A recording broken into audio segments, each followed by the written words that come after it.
Our last assignment for the course is an argument research paper. And so where do you start? Well, you have to start with thinking of an issue, thinking of the side that you're taking on that issue, and then researching that issue in order to support your side, as well as to support the other side. So where can you begin? We're going to begin in the Delaware Tech Library area, as we did with our last research paper. Except this time we're not going to go to EBSCOhost. This time we're going to come down here to the SIRS database. I'm going to click on that. This database gives us trending pro-con issues. It's showing us both sides of an issue. Concussion in sports, healthcare reform, gender identity, police and body cameras, to name a few.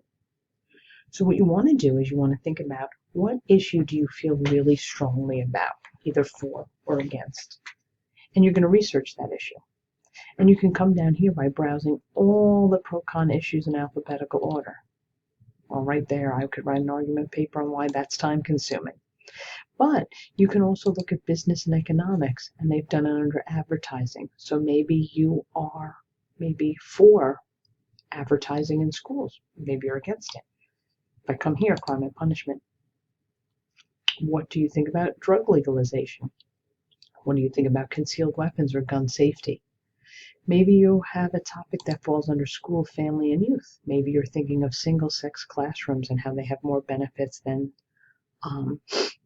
combined-sex classrooms. Maybe just girl education, girls in a classroom is less distracting than having girls and boys in the classroom. Maybe you're thinking about merit pay for teachers. Maybe you're for that, maybe you're against it. And again, you have to be for or against a side in this project. You cannot fall in the middle, because the idea behind argument-based research is that you're not just looking for victory, but you're looking for progress, both for yourself to understand what the other side is saying, and then to look at what the other side is saying and come up with refutations for a well-balanced argument.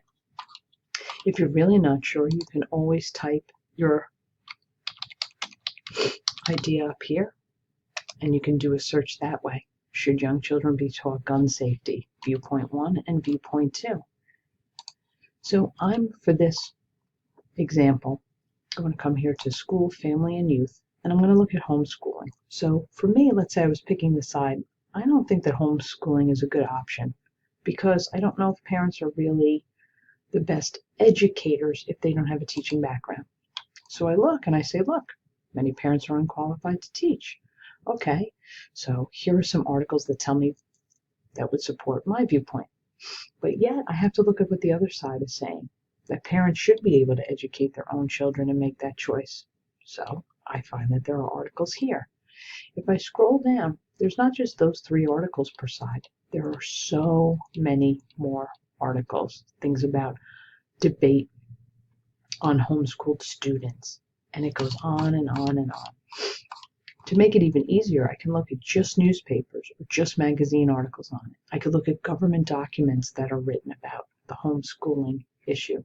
I can also look at Multimedia and Statistics, and if I click on that, I can see that it gives me other articles. It gives me some charts and graphs to show homeschooling trends, and even some cartoons that show, kind of in a tongue-in-cheek way, what's being said about homeschooling in the larger context outside of just where I am. So this is your starting point. So before you go into looking at the next assignment, which is the topic proposal memo, and before you really start thinking about the larger research paper, I need you to start here. I need you to go through this database with your side of the argument in mind. I need you to look here, and I need you to understand what your side is saying and what the other side is saying. And once you've done that, then you'll have a clearer idea of how the research paper will eventually take shape as we move on with the assignments in Unit 3. I hope this is helpful, and I'm looking forward to hearing everybody's argument topic soon. Thanks.